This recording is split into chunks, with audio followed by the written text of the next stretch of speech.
As president, I will sign a massive increase in Border Patrol and a colossal increase in the number of ICE deportation officers. Just so you know, these are incredible patriots. You know, I know some of the people sitting up here, and they're tough guys, but they don't want this job.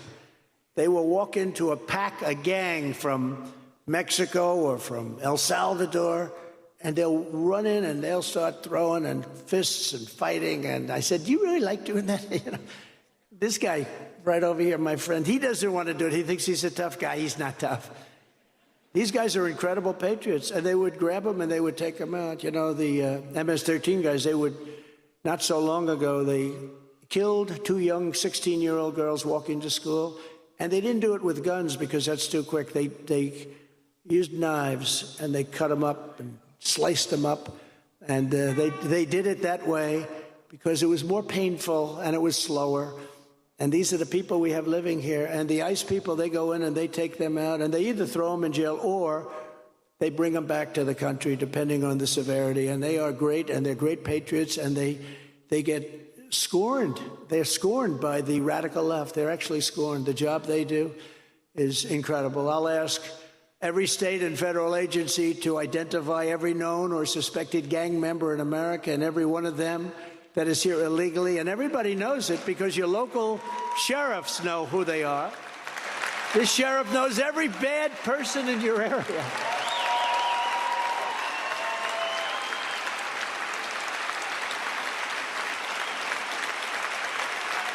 But it's politically incorrect for him to say that. But this guy doesn't mind. He doesn't mind being politically incorrect. But he knows, you know, the good ones, the bad ones, you know where they are. You can't just bring people in for that. But the local law enforcement knows.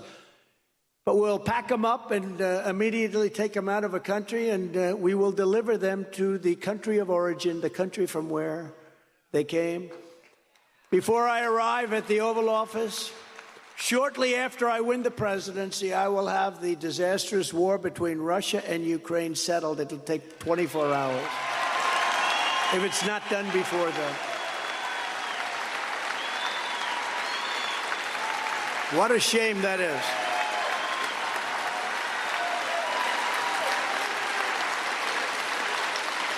What a shame, what a shame, what a shame.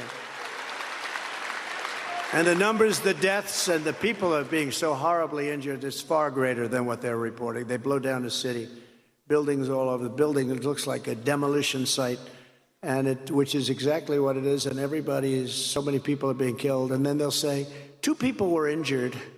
No, many people are killed. The numbers are far worse than is being reported. It's a horrible thing taking place. I could get that thing settled. It would have never happened if I were president. Zero chance. And even the Democrats admit that.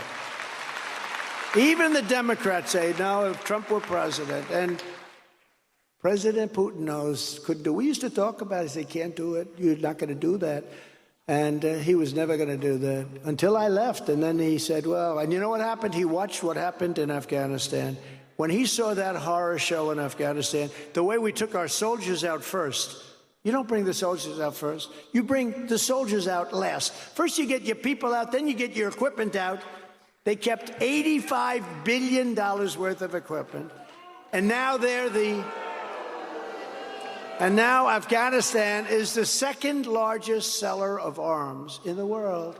They got 700,000 rifles, machine guns, and guns, 70,000 vehicles, many of them armor-plated. You know how expensive that is? And the other side came in, and we lost a lot, and we lost a lot that day, that horrible day where we took the soldiers out first. Remember that? That was a horrible day. I think it was the most embarrassing day in the history of our country. And when Putin looked at that, he said, this is my chance. These people are incompetent.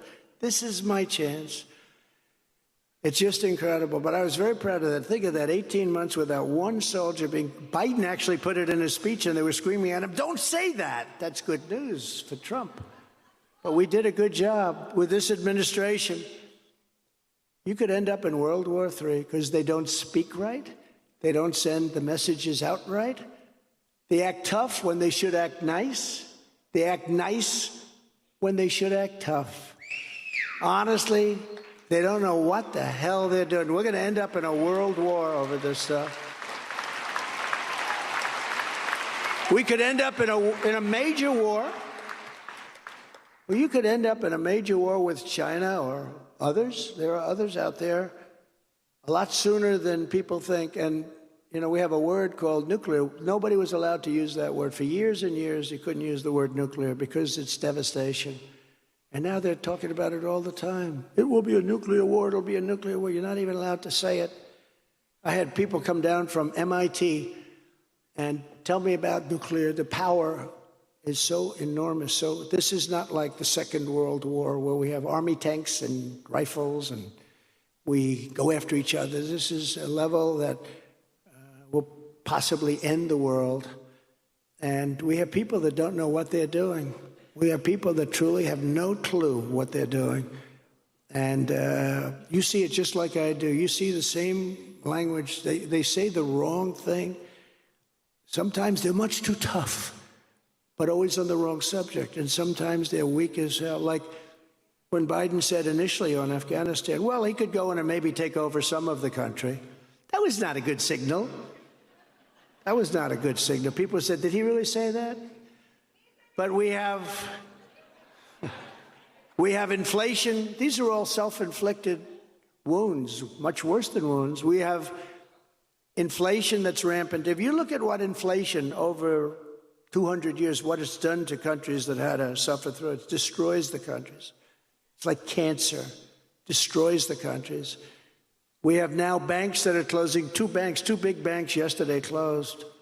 That's a bad sign. That could be the beginning. We have an economy that's in shambles. You know, last year, you don't realize this, last year we had the worst stock market since 1929. Did you know that? We had the worst stock markets. You know, you don't think of it because you continue to do. It's tighter, it's tougher, you have inflation, your gasoline costs you 4 or 5 times as much in some cases. But we had the worst stock market since 1929. It actually goes back longer than that. It goes back to, I think, 1887. But I said, let's use 1929 because people understand. That was called the Great Depression. But we had the worst stock market. People have their 401ks. Does anybody have a 401k? Raise your hand if you're happy with it, because not too many people. Anybody happy with the results? Because I'll tell you what, they were happy when I was running this country. They were making a fortune with a 401k.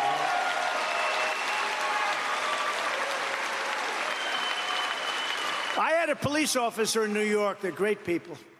He came up to me and said, sir, I want to thank you. My wife always said I'm a incompetent, horrible investor. We have a 401k. And all my life I was suffering with her, sir. You don't know what you're doing. You did. Sir, she gave me the biggest kiss last night. I was up 59% last year. This is a few years ago. And my wife loves me so much. She thinks I'm the greatest investor ever now, sir. And I just want to thank this big, handsome cop from New York. And I sort of just remembered it. But many people said that. They were up 50, 60, 70, 80%. And now you're going down at numbers that nobody would have thought. It's the worst stock market since 1929. Think of that, what that is, the Great Depression. We have a country that's a mess, but more importantly, it's a world that's in serious trouble because we have such an impact on the world. We lead the world, or we should, but we're not leading it anymore. When you see that, and you see Saudi Arabia made a deal with Iran, and they made it through China, not through the United States. Who would have thought of that one? Who would have thought Saudi Arabia? And I said this 2 years ago. I said, you know, if they keep going like this, Saudi Arabia is going to get together with Iran through China, and China is going to control that whole situation. It should have been done through us. We could have had that done so easily. These things are unprecedented. Things are happening that are unprecedented. The Biden administration has driven Russia right into the arms of China, something that is unacceptable. When you're a child studying history, the one thing you learn is you never want Russia and China to get together and form an alliance. Biden has done that. They have a big, beautiful alliance right now, and they've driven Russia right into the arms of China. Like taking candy from a baby it was for China. It was very easy. We also have the Iran problem, and I would have had that done very quickly because they were in bad shape financially. Now they're rich again. I told China, if you want to buy oil from them, that's fine, but you're not going to do any more business with the United States. And they said, we will not buy oil from them. They didn't. And we were in a position where we could have made a great deal, and made a deal for them too.